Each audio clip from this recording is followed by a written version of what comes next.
Hello friends, আজকে কিন্তু আরেকটা ভিডিও নিয়ে তোমাদের সামনে চলে এসেছি। আজকে আমি পৌঁছে গেছিলাম হলো কালিম্পং টাউন থেকে মোটামুটি 11 কিলোমিটারের দূরত্বে একটা পার্ক রয়েছে, সেটার নাম হলো ডেলো পার্ক। তো সেইখান থেকেই কিন্তু আজকে ভিডিওটা শুরু করেছি। তো চলো ভিডিওটা দেখতে থাকো। এই হলো আমাদের আজকের ডেস্টিনেশন ডেলো পার্ক, আর এটা হলো এন্ট্রি গেট, দেখতেই পাচ্ছ। আর সাথে হলো এইখানে কিন্তু এন্ট্রির সাথে সাথেই তোমাদের টিকিট কিন্তু কাটতে হবে। এন্ট্রি গেটের সাইডেই কিন্তু একদম রয়েছে এই টিকিট কাউন্টার। টিকিট কাউন্টারে কিন্তু বাচ্চাদেরও টিকিট লাগে। 5 বছরের উপরের বয়সের যদি বাচ্চা নিয়ে তোমরা যাও তাহলে কিন্তু সেখানে টিকিট কিন্তু লাগবে। আর টিকিটের দাম কিন্তু 20 টাকা, 20 টাকা করে কিন্তু টিকিট এখানে রয়েছে। এই যে দেখো আমি নিয়ে নিয়েছি, এই যে দেখো দেখতেই পাচ্ছ যে এন্ট্রি ফি কিন্তু 20 রুপিস। তো আমরা 3 জন ছিলাম, তো 20 টাকা করে 3 জনের কিন্তু লেগেছে। আর এই হলো ডেলো পার্কের মানে ঢুকেই যেই ভিউটা তোমরা দেখতে পারবে, এটা হলো সেই ভিউ। আর এখানে কিন্তু ওই যে দেখো ফুড ট্রাকটাকও কিন্তু রয়েছে। ফুড ট্রাক দেখতেই পাচ্ছ, সামনে কিন্তু চেয়ার টেবিল পাতা রয়েছে, ফুড ট্রাক কিন্তু রয়েছে। আর ওই যে দেখো ওখানে কিন্তু লেখা আছে বড় বড় করে আই লাভ কালিম্পং। তো ঢোকার সাথে সাথেই কিন্তু আমাদের চোখ ওখানেই পৌঁছে গেছিলো। তো তাই জন্যে ফার্স্টেই আমি ভাবলাম যে চলো আগে ওখানে গিয়ে আগে একটু ফটো তুলে নিই, ভিডিও শ্যুট করে নিই।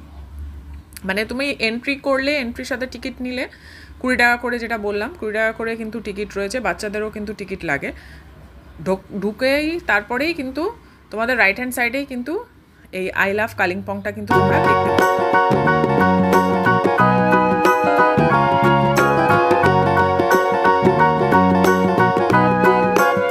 ডেলো পার্কে কিন্তু আসার আর একটা বড় কারণ হলো যে এখান থেকে কিন্তু কালিম্পং টাউনটা উপর থেকে কিন্তু খুব পরিষ্কারভাবে দেখা যায়। যদি মেঘ না থাকে আর স্কাই যদি পুরো ক্লিয়ার থাকে, রোদ যদি ওঠে, তাহলে কিন্তু খুবই সুন্দর লাগে উপর থেকে কিন্তু এই ভিউটা দেখতে। আর এখান থেকে কিন্তু ওয়েস্ট সিকিমের যে হিলগুলো রয়েছে, পাহাড়গুলো রয়েছে ওয়েস্ট সিকিমে, সেই সিকিমের ক্লিয়ার ডেতেও কিন্তু এখান থেকে ওয়েস্ট সিকিমের পুরো হিলগুলো কিন্তু খুবই সুন্দর লাগে দেখতে, আর দেখাও কিন্তু এখানে যায়। এটা কিন্তু যারা স্কাই ক্লিয়ার পেয়েছে তারা কিন্তু বলেছে। আর যেহেতু আমরা দেখতে পারিনি, তো কপালটা আমাদের খারাপ, সত্যিই বলবো যে এত দূর আসার পরও যখন দেখতে পারলাম না তখন সত্যি খুব খারাপ লাগে। আর এইখানে কিন্তু নানান রকমের ফ্লাওয়ার্স কিন্তু হয়, মানে বলতে পারো এক্সটিক ফ্লাওয়ার্স কিন্তু রয়েছে এই পার্কটার ভেতরে। আর সেই জন্যে কিন্তু এখানে ট্যুরিস্টরা এই ফ্লাওয়ারগুলোও দেখতে আসে, এবং লোকালসরাও কিন্তু এই ফ্লাওয়ারগুলোকে দেখার জন্যে কিন্তু এই পার্কে কিন্তু খুবই ভিড় করে। আর এইখানে কিন্তু একটা হিন্দু টেম্পেলও কিন্তু রয়েছে, একটা সুন্দর মন্দিরও কিন্তু এই ভেতরে রয়েছে। আর এই বিল্ডিংটা যে তোমরা দেখছো, এই দেখো এটা সামনে কিন্তু লেখাই রয়েছে ডেলো ট্যুরিস্ট লজ। এটাতে তোমরা যদি এসে থাকতে চাও তো এটার কিন্তু অনলাইন বুকিংও হয়। তো তোমরা ফোন করে ট্রিপ অ্যাডভাইজারে দেখে কিন্তু তোমরা ফোন করে একবার এখানে আসতে পারো। আমি তো সাজেস্ট করবো যে এখানে একবার অন্তত কালিম্পং আসলে তোমাদের এই ডেলো পার্কটাকে কিন্তু ভিজিট করা অবশ্যই দরকার, কারণ এত সুন্দর সিনিক বিউটি এখানে। এই ভিডিও, এই দেখো কি সুন্দর ফুলগুলো দেখেছো। এখন তো শীতকাল, সেই জন্য অতটাও ওঠেনি, কিন্তু যাই রয়েছে তাতেও কিন্তু কি সুন্দর লাগছে। দেখো সাদা, তারপর পিঙ্ক, ব্লু, নানান রকমের কিন্তু এখানে ফুল কিন্তু হয়ে রয়েছে। দেখো কি সুন্দর লাগছে। আর এই লজটা কিন্তু তোমরা অনলাইনে বুক করে কিন্তু তোমরা চলে আসতে পারো। আর এই লজটার সামনেই কিন্তু হলো এই যে এই মাঠটা দেখতে পাচ্ছ। আর এখানে কিন্তু একটা ঘোড়া, সাদা ঘোড়া, ঘোড়াটাকে দেখতে কিন্তু খুবই সুন্দর লাগছিল। তো ঘোড়াও কিন্তু এখানে একটা বাধা রয়েছে। তো তোমরা যদি হর্স রাইডিং করতে চাও তো হর্স রাইডিংও করতে পারো। এখানে কিন্তু অনেক কিছু অ্যাক্টিভিটি করার জন্যেও কিন্তু জিনিসপত্র রয়েছে। আর এটা হলো পুরো কালিম্পং টাউনের যে ম্যাপটা, সেটা কিন্তু এখানে একদম বিশাল বড় করে কিন্তু এখানে দেওয়া রয়েছে, যেটা দেখছো তোমরা। তো এখানে কিন্তু তোমরা চলে আসো, চলে আসলে কিন্তু খুব ভালোই এনজয় করবে। এত সুন্দর সিনিক বিউটি দেখে সত্যি কিন্তু মানে মন প্রাণ একেবারে, এত পাহাড়ের উপরে উঠেছি কিন্তু কষ্ট কিন্তু হচ্ছে না। আর এই যে দেখো এই যে পাইন গাছের তো ভরা একেবারে একদম পুরো বন পাইন গাছে। আর এই রাস্তাটা এত সুন্দর লাগছিল যেতে, মানে এঁকে বেঁকে গেছে, তো যেটা হিলের রাস্তায় হয় আর কি, এঁকে বেঁকে যাওয়া, এত সুন্দর লাগছিল। দেখো পুরো পাইন বনে কিন্তু ঢাকা। এখন তো শুকিয়ে গেছে যেহেতু এখন শীতকাল। এর কিছুদিন পর যখন বসন্তকাল আসা শুরু হবে তখন কিন্তু তোমরা দেখবে যে খুবই সুন্দর লাগছিলো। আর প্রচণ্ড ভিড়ও কিন্তু হয়েছিল যেদিনকে আমরা গেছিলাম, সেদিনকে কিন্তু ভিড়টাও কিন্তু খুবই ছিল। আর এই রাস্তাটাতে চলতে কিন্তু সত্যি খুব আরাম লাগছিল, মানে এত সুন্দর লাগছিল এই পথ দিয়ে হাঁটতে। পাইন গাছের ভেতরে মাঝখান থেকে চলার একটা মজাই কিন্তু আলাদা।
এসে কিছুক্ষণ বসতেও পারো, যে বেঞ্চ কিন্তু করা রয়েছে খুব সুন্দর। প্রকৃতির কোলে এসে যদি কিছুক্ষণ টাইম স্পেন্ড করো, বা যদি টায়ার্ডও হয়ে যাও, বয়স্ক মানুষরা যারা আসছেন তারা যদি টায়ার্ডও হয়ে যায় এখানে কিন্তু আরামসে বসতে পারে। এই যে যেই কথাটা তোমাদের বলছিলাম যে এখানে কিন্তু অনেক অ্যাক্টিভিটি করারও জায়গা রয়েছে। এই দেখো এখানে এই যে 360 ডিগ্রি ভিডিও বুথ রয়েছে, এটা কিন্তু 100 টাকা করে। তো গান চালিয়ে দেবে আর সামনে ক্যামেরা থাকবে। তো তোমরা যদি এই অ্যাক্টিভিটি করতে চাও তো এখানে 100 রুপিস দিয়ে করতে পারো। আর আমার যতদূর মনে হয় এটা কিন্তু কোনো এক সময় উইন্ড মিল ছিল, এখন মনে হয় নষ্ট হয়ে গেছে। এই যে দেখো ওই যে ওখানে নাচছিল, তো এই যে পুরো কিন্তু 360 ডিগ্রি কিন্তু পুরো ঘুরছে দেখো, আর সাথে ওখানে গানও চালিয়ে দিয়েছিল, তো সেই ভিডিও করছিল তারাও। এটা কিন্তু 100 রুপিস দিয়ে তোমরা করতে পারো। আর এই যে এই উপরে ওঠার পর উপরে উঠে কিন্তু এখান থেকে যে ওই ট্যুরিস্ট লজটার ভিউটাও দেখো, খুবই কিন্তু সুন্দর লাগছে। দেখো কি সুন্দর লাগছে, মাঠের পাশে রয়েছে, খুবই সুন্দর। আর একটাও এখানে কিন্তু অ্যাক্টিভিটি হয় যেটা তোমাদের দেখাচ্ছি। দেখো এই যে এখানেও কিন্তু আর একটা অ্যাক্টিভিটি হচ্ছে, তো চলো তোমাদের দেখাচ্ছি। ওটা যেমন দেখলে যে 360 ডিগ্রিতে ঘুরে কিন্তু তোমরা সেলফি বুথে করলে, আর এখানে কিন্তু ভার্চুয়াল রিয়ালিটি হিসাবে তোমরা কিন্তু এটাও কিন্তু 100 টাকারই নিচ্ছে। এখানে দেখছো যে অনেকে কিন্তু করছে, তো তোমরা যদি এটাও করতে চাও এটাও কিন্তু করতে পারো।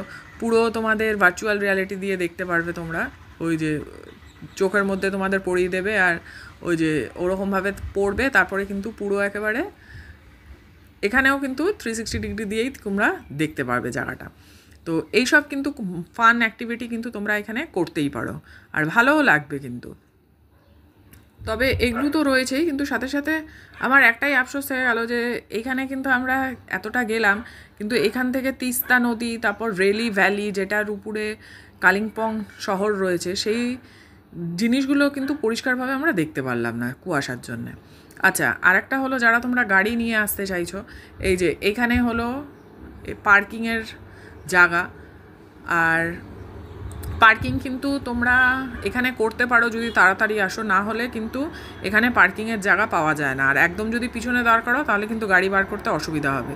তো আমরাও গাড়ি নিয়েই গেছিলাম, কিন্তু আমরা এখানে পার্কিংটা করিনি, আমরা একটুখানি নিচে গিয়ে পার্কিং করেছিলাম। কারণ যেই সময় আমরা এখানে ঢুকেছি সেই সময় এখানে অনেকটাই ভিড় ছিল।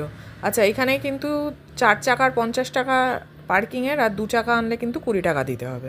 তো ভিডিওগুলো ভালো লাগলে অবশ্যই আমার পাশে থেকো আর আমার চ্যানেলটাকে সাবস্ক্রাইব করো।